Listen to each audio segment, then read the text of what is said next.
اب جو صورتحال ہے یہ فتنہ جو ہے بہت شد و بد اور بہت بڑے پیمانے پر اور بڑی پشت پناہی کے ساتھ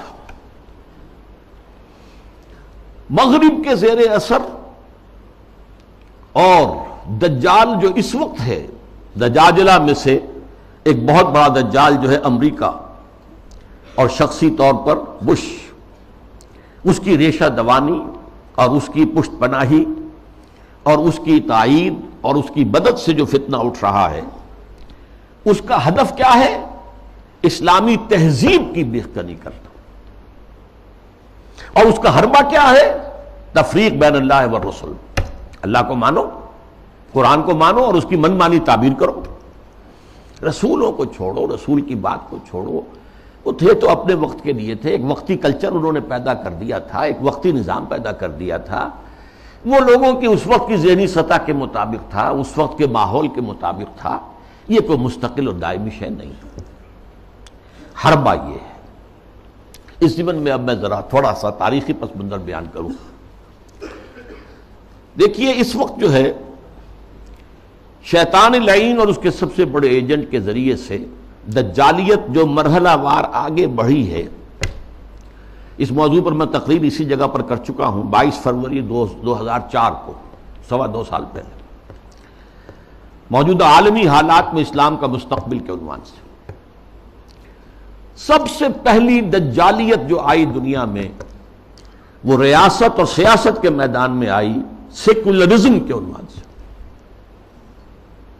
مذہب کو، خدا کو، خدائی ہدایت کو، خدائی احکام کو، آسمانی ہدایت کو پرے کر دو ریاست سے۔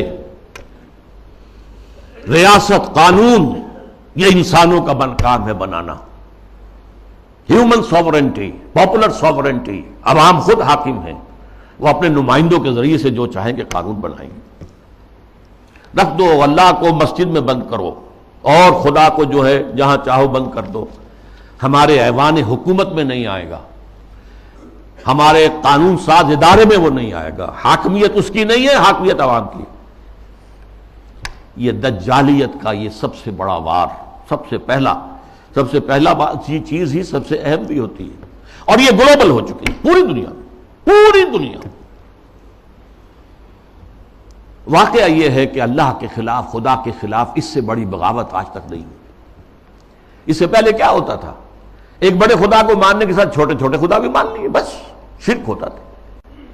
لیکن خدا کو اس طرح انسانی معاملات اور خاص طور پر ظاہر بات ہے ریاست اور سیاست اور قانون، یہی تو سب سے بڑی چیزیں ہوتی، ان سے بے دخل کر دینا خدا کا، یہ اس دور میں ہوا۔ نمبر 2 دور آیا معیشت کا۔ معیشت کی بنیاد انٹرسٹ بیسڈ کیپٹلزم پر کر کے، آسمانی شریعتوں کے نزدیک سب سے بڑا گناہ جو ہے عمل میں وہ سود ہے۔ عقائد میں شرک ناقابل معافی، ان اللہ لا یغفر ان یشرک بہ ویغفر ما دون ذلک لمن یشاء۔ اعمال میں سود، جس پر اللہ اس کے رسول کی طرف سے اعلان جنگ ہے، وہ سود مرکزی شے بن گیا معیشت کی۔ بینکنگ، انٹرسٹ، کیپٹلزم، یہ بھی گلوبل ہو چکا ہے فتنہ، پوری دنیا، مسلم غیر مسلم، مشرقی مغربی، سب ہر جگہ۔ اب تیسرا وار جو آ رہا ہے یا شروع ہو چکا ہے کافی بڑے پیمانے پر، اور مغرب اور اس کے زیر اثر جو دوسرے ممالک ہیں ان کے اندر تو وہی آ چکا ہے پورے طور پر۔ ابھی عالم اسلام میں پورے طور سے نہیں آیا ہے، جس کے لیے بڑی ایک منظم سازش کے ساتھ بڑی جد و جہد ہو رہی ہے۔ وہ کیا ہے؟ شرم و حیا، عفت و عصمت کے تصورات اور ستر و حجاب کے قوانین اور ضابطوں کے خلاف، اس سے آزاد تہذیب اور معاشرت۔ جیسا کہ میں نے عرض کیا، یہ شرم و حیا، عصمت و عفت کے تصورات، کہ یہ بھی کوئی بڑی اعلیٰ قدر ہے، ستر و حجاب یہ بھی کوئی احکام ہے، ان سب کی نفی اسلامی تہذیب کو اس وقت سب سے بڑا چیلنج اس سے۔ اس لیے کہ یہ اسلامی تہذیب کا بنیادی نقطہ ہے، اہم ترین ہے۔ اس ضمن میں دیکھیے، سب سے پہلے امریکہ میں ان کے جو تھنک ٹینکس ہوتے ہیں، بڑے بڑے مفکر ہوتے ہیں، تھنکرز ہوتے ہیں، وہ چیزیں لکھتے ہیں اور وہ گویا کہ ایک طرح کی رہنمائی ہوتی ہے حکومت کے لیے۔ سیموئل پی ہنٹنگٹن نے لکھی کتاب، بلکہ مقالہ، تہذیبوں کا ٹکراؤ۔ اب ہمارا اصل معاملہ ہماری تہذیب کا مسلم تہذیب سے ٹکراؤ ہے، تہذیبوں کا ٹکراؤ، کلیش آف سویلائزیشنز۔